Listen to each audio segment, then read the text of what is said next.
அருமையான தேவ ஜனமே, இயேசுவின் நாமத்துல உங்களை வாழ்த்துகிறேன். இயேசு கிறிஸ்துவின் நாமத்துல நம்முடைய 11வது நாள் தியானத்துக்கு உங்களை நான் வரவேற்கின்றேன். இன்றைக்கு நாம் தெரிந்து கொள்ளப்பட்ட வேத பாடம் யோவான் 6வது அதிகாரம் 22வது வசனத்திலிருந்து 59வது வசனம். உங்களோடு கூட இந்த பாகத்தை நான் பிரிக்கும் பொழுது இன்னொரு காரியமும் நான் உங்களோடு கூட சொல்லிவிடுகிறேன். இந்த 45 நாட்கள் தியானத்தில் யோவான் சுவிசேஷத்தை நாம் முழுமையாக வாசித்திருப்போம். அதை மனதில் வைத்துக் கொள்ளுங்கள். அதனால தான் சொல்றேன், வசனத்தை வாசிங்க. வாசிச்சு தியானம் செய்கின்றது பிரயோஜனமான ஒரு காரியம். இன்றைக்கு எடுத்த பாடத்துல நான் ஒரு தலைப்பு கொடுத்திருக்கிறேன். ஆசியா கண்டத்தின் மன சிந்தையும் தேவனுடைய கிருபையும். நம்ம ஜெபிப்போம். என் ஆண்டவராகிய கர்த்தாவே, சில வேளைகள்ல நீர் செய்யும் காரியங்கள், நீர் கற்றுக் கொடுக்கும் காரியங்கள் எங்களுக்கு விளங்காத போயிடலாம். ஆவியானவர் இன்றைய தியானத்துல கூட சில தெளிவுகளை எங்களுக்கு கொடுக்கவும், வெளிப்படுத்தலை எங்களுக்கு கொடுக்கவும், அதில் மூலமாக உம்மை இன்னுமாக அறிய, உம்மை இன்னுமாக நாங்கள் ரசிக்க எங்களுக்கு கிருபை செய்ய வேண்டும் என்று இயேசுவின் நாமத்தில் ஜெபிக்கிறோம் தகப்பனே. ஆமென். Praise God. சில காரியங்களை சொல்லி விடுகிறேன். நம்ம ஆசியா கண்டத்துல நம்முடைய வளர்ப்பு எப்படி தெரியுங்களா? ஏதாவது செய்யணும். நான் வேலை செய்தால்தான், நான் எதை கொஞ்சம் கொடுத்தால்தான் எதையாவது வாங்க முடியும். ஒன்றும் ஃப்ரீ இல்லை. இனாமாக எதுவும் கிடைக்காது. நாம் அதுக்காக வேலை செய்யணும். சில ஊழியங்களை நான் செய்தால்தான் எனக்கு ஒரு லாபங்கள் கிடைக்கும். இது உண்மை. எல்லா பகுதியிலும் நம்முடைய வாழ்க்கையில எல்லா பகுதியிலும் இது உண்மை. நம்முடைய குடும்ப உறவுல, நம்முடைய வேலையில, நம்முடைய வேலை உயர்வுக்கு, நம்முடைய மக்கள் ஏற்றுக்கொள்கிற காரியத்துல நம்ம ஒன்றும் செய்யாதபடி ஒரு முன்னேற்றமோ ஒரு வளர்ச்சியோ நமக்கு கிடைக்காது. இப்ப என்ன நடக்குதுன்னா, இதே சிந்தை, நான் ஏதாவது செய்தால்தான் நான் லாபம் அடைய முடியும் என்ற சிந்தையை ஆவிக்குள்ளான வாழ்க்கையில கூட நம்ம போடுகிறவர்களாக இருக்கிறோம். நான் ஆண்டவரை பிரியப்படுத்தணும்னா இந்த குறிப்பிட்ட காரியங்களை செய்யணும்.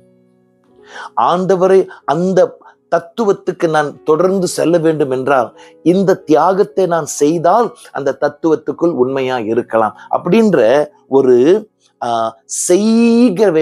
செய்ய வேண்டிய காரியத்துக்குள் நம்ம இப்பொழுது வந்துடுறோம். இயேசு கிறிஸ்துவின் காலங்களுக்கு கூட அந்த இயேசு கிறிஸ்துவோடு கூட இந்த சமுதாயம் இயேசு சொன்ன காரியங்களை ஏற்றுக்கொள்ள முடியல. அவருடைய போதனையை ஏற்றுக்கொள்ள முடியல. ஏன் தெரியும்? என்ன சொல்றாங்க? கிருபை ஃப்ரீயா வருது, எனாமா வருது. எது எனாமா இருக்கிறதோ அதுக்கு மவுஸ் இல்லை, அதுக்கு பாரம் இல்லை, ஒரு தகுதி இல்லை அப்படின்னு சொல்லுவாங்க. ஆனா இயேசு கிறிஸ்து அதை அறிந்து கூட ரொம்ப தெளிவாய் ரட்சிப்பு என்ற காரியம் என்ன, எப்படி வர முடியும், அதை யார் அனுபவிக்க முடியும், எந்த வழியில் அனுபவிக்க முடியும் என்று இயேசு ரொம்ப தெளிவா சொல்றாரு. ஒன்றாவது, ரட்சிப்பு இயேசு கிறிஸ்துவின் ஃப்ரீ, இலவசமாக கொடுக்கப்பட்ட ஒரு பரிசு. இதை விசுவாசத்தின் மூலமாக மட்டுமே நான் பெற்றுக்கொள்ள முடியும். நான் இதை அறிஞ்சுக்குங்க. நான் ரட்சிக்கப்பட வேண்டும் என்றால் இயேசு கிறிஸ்துவை விசுவாசிக்கணும். இயேசு கிறிஸ்து அதை போதிக்கிறார். இப்ப ஒரு கூட்டம் மக்கள் இயேசு கிறிஸ்து கேட்டாங்க, நாங்க என்ன செய்யணும்? ஆண்டவர் எதிர்பார்க்கிறதை செய்யறதுக்கு நாங்கள் என்ன செய்யணும்? இயேசு கிறிஸ்து தெளிவாய் சொல்றாரு, பிதா அனுப்பினவரை நம்பு. அதாவது தன்னை நம்புங்க, பிதாவை நம்புங்க. மக்கள் ரொம்ப கிளவர். இன்னைக்கு கூட அப்படிதான். இப்ப அதே கேள்வியை திருப்பி இயேசு கிட்ட கேட்கிறாங்க. என்ன கேட்கிறாங்க தெரியுங்களா? நீங்க என்ன செய்ய போறீங்க உங்களை நம்புறதுக்கு? சரி, நாங்க நம்புறோம். ஆனா நீங்க என்ன செய்ய போறீங்க நான் நம்புறதுக்கு?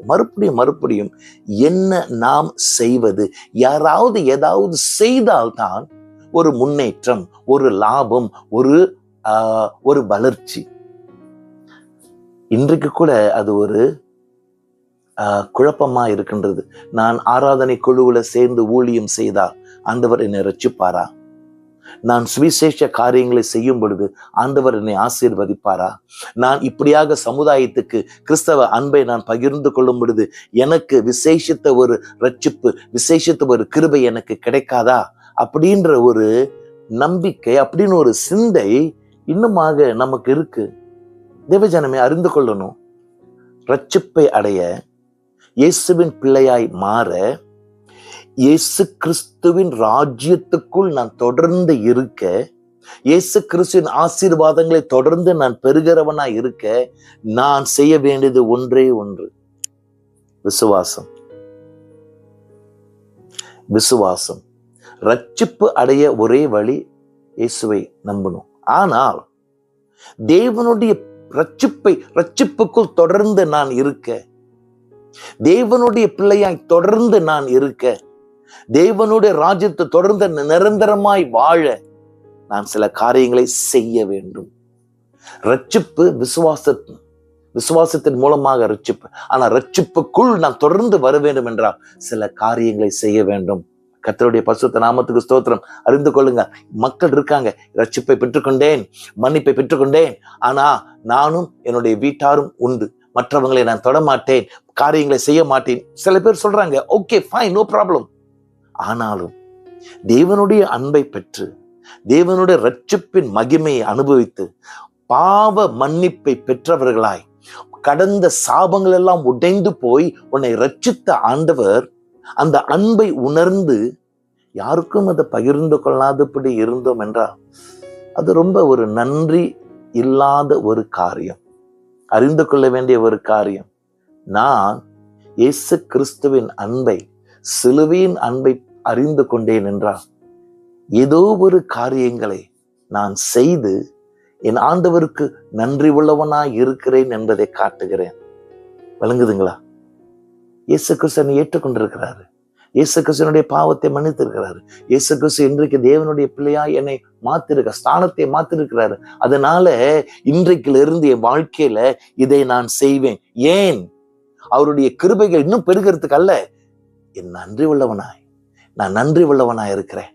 நன்றி உள்ளவனாய் தேவனுக்கு நன்றி செலுத்தும் வரையில என்னுடைய ஊழியங்களை செய்கிறேன். சபையில காரிய பொறுப்பை எடுத்துக்கொள்கிறேன். சமுதாயத்துல ஒரு தலைமைத்துவத்துக்கு வந்து மக்களுக்கு உதவி செய்கின்றேன். ஏன்? தேவன் எனக்கு ஆசீர்வாதத்தை கொடுத்திருக்கிறார். நன்றி உள்ள மக்கள் ஊழியம் செய்வார்கள். கர்த்தருடைய பரிசுத்த நாமத்துக்கு ஸ்தோத்திரம். ஊழியம் செய்வது ஒரு என்டைட்டில்மென்ட் ஃபோரம் அல்ல. நான் ஊழியம் செய்கின்றேன், எனக்கு ஆசீர்வாதம் வேண்டும், தவறு. நான் ஊழியம் செய்கின்றேன், நன்றி உள்ளவனாய் இருக்கிறேன் என் ஆண்டவருக்கு. Praise God. தேவஜனமே, நீ ஊழியம் செய்யும் பொழுது மறக்காதே, பரிசுத்த ஆவியானுடைய வல்லமை ஆண்டவர் கொடுப்பார். ஏன் தெரியுமா? ஊழியம் செய்கிறவர்கள் ஆவியின் வல்லமையோடு கூட செய்யும் பொழுது மக்களை நாம் தொடுகின்றோம். அதனால நீ எங்க இருந்தாலும், என்ன ஊழியம் செய்து கொண்டிருந்தாலும், நான் தேவனுடைய பிள்ளை ஆகும் பொழுது ஒரு மிஷனல் சிந்தை, அதாவது என்னுடைய சிந்தை இப்பொழுது என்ன தெரியுங்களா?